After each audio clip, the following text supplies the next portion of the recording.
cerita ataupun proses hijrah lebih awal dia akan memakan masa.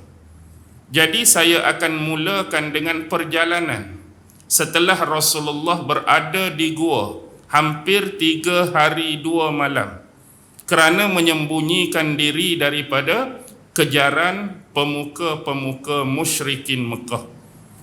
Sepanjang berada di dalam gua, beberapa anak-anak Abu Bakar memainkan peranan yang cukup penting dalam proses ini. Antaranya ialah Abdullah bin Abu Bakar, anak lelaki Abu Bakar. Apa tugas dia?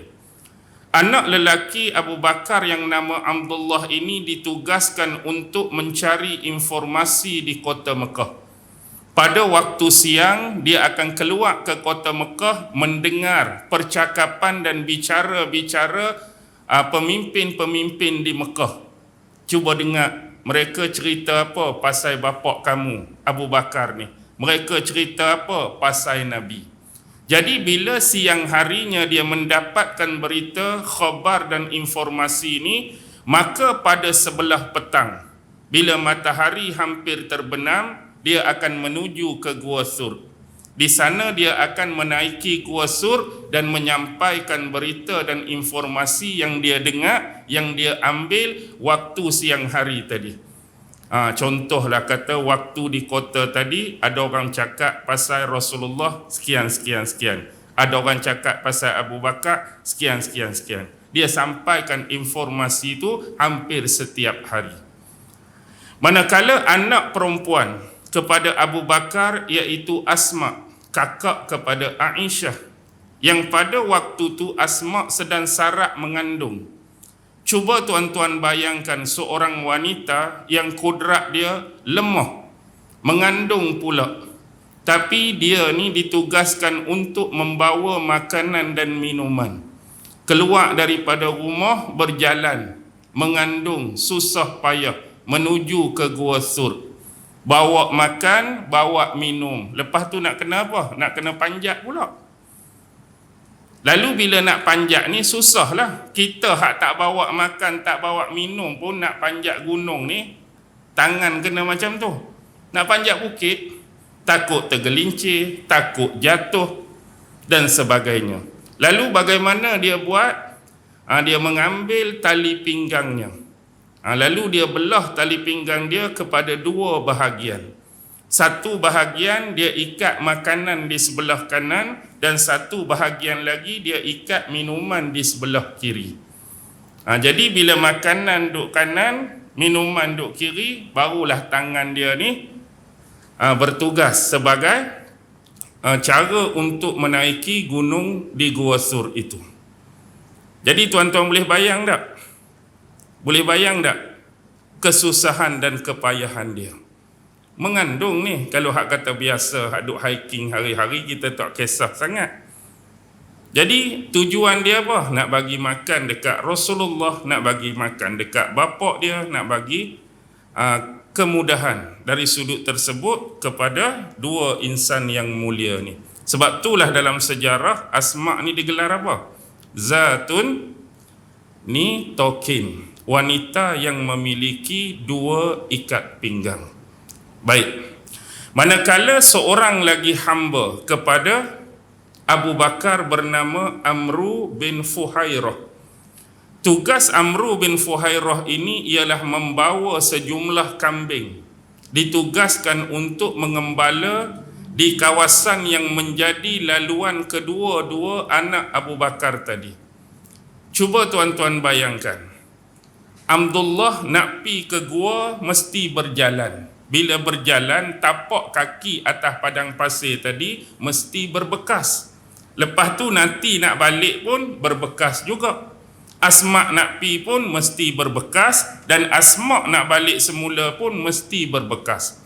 Kalaulah tapak kaki dan tanda-tanda ada orang yang melalui kawasan ni menuju ke gua, maka takut akan terperangkap, takut akan diketahui. Jadi tugas Amru bin Fuhairah ni bawa gembalaan kambingnya melalui jalan yang sama. Jadi bila tapak kaki kambing banyak ni, tujuan dia nak menghapuskan tapak kaki, laluan pergi dan balik semula dua orang ni sebelum ni.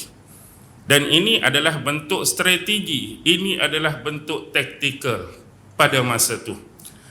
Baik, lebih kurang 3 hari 2 malam. Saya tak mau ceritalah keberadaan dalam gua, apa peristiwa yang terjadi, tu tuan-tuan pun dah tahu. Yang kita nak cerita ialah bila Rasulullah mula nak bergerak, mula nak berhijrah daripada Gua Sur nak menuju ke Madinah. Baik, ada riwayat yang menyebutkan Rasulullah memulakan perjalanan ni pada awal bulan Rabiul Awal, 1 Rabiul Awal. Dan ada juga riwayat yang menyebut 4 Rabiul Awal. Tak kisahlah mana-mana tarikh, tapi umumnya pada awal Rabiul Awal Rasulullah mula berhijrah. Rasulullah berhijrah ni dengan mengenderai 2 ekor unta. Asalnya unta ni dua-dua dimiliki oleh Abu Bakar, tetapi salah satunya dihadiahkan kepada Rasulullah sallallahu alaihi wasallam. Seekor unta yang baru dibelinya dengan harga 800 dirham.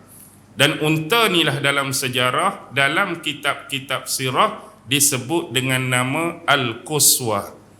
Unta ni Rasulullah bagi nama Al-Quswa. Baik. Berapa orang hak nak berhijrah ni? 4 orang.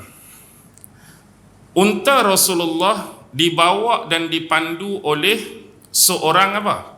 Seorang juru pandu, juru arah yang telah disewa oleh Sayyidina Abu Bakar As-Siddiq.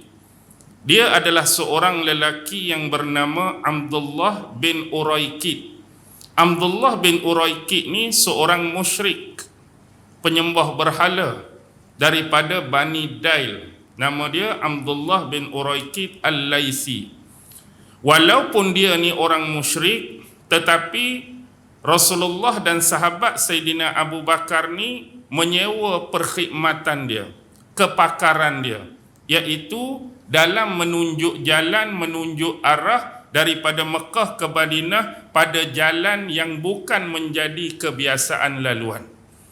Biasanya contoh kalau orang nak pergi ke Mekah, pergi Madinah, guna jalan ni, jalan biasa ke, kalau bahasa kita jalan highway ke, hak selalu orang guna. Tapi nak guna kawan ini sebab dia mahir, dia pakar bab lorong-lorong tikus, bahasa nak bagi mudah faham lah tu. Jalan-jalan ciluk, kita kata. Dia hebat. Jadi guna khidmat dia. Jadi nak disebutkan di sini bahawa Islam sama sekali tidak pernah mengharamkan, tidak pernah menolak dan menafikan daripada umat Islam menggunakan kepakaran dan kemahiran walaupun bukan daripada yang beragama Islam, non-Muslim, sekiranya kepakaran itu adanya manfaat dan faedah. Sebagai contohlah kita kata, zaman dulu kita ni tak ada lagi motor, tak ada lagi kereta. Jadi hak buat motor, buat kereta tu siapa? Mak Saleh semua, hak bukan orang Islam semua. Tapi teknologi dan saintifik yang mereka buat tu ada faedah, ada manfaat. Kita bawa motor, ada kegunaan dia. Kita bawa kereta, ada kegunaannya. Tak salah kita guna sains dan teknologi yang datang daripada mereka sebagai contoh. Dulu kita pergi haji, naik kapal. Kapal tu pun bukan hak orang Islam buat, hak Mak Saleh juga buat. Tapi lepas tu kemeningkatan teknologi, mereka buat kapal terbang pula. Jadi lebih memudahkan. Kita pun naik kapal terbang, bukan hak orang Islam buat juga. Tu nak menggunakan manfaat, tak ada masalah. Tapi syarat dia hendaklah dirahsiakan perjalanan ni. Baik.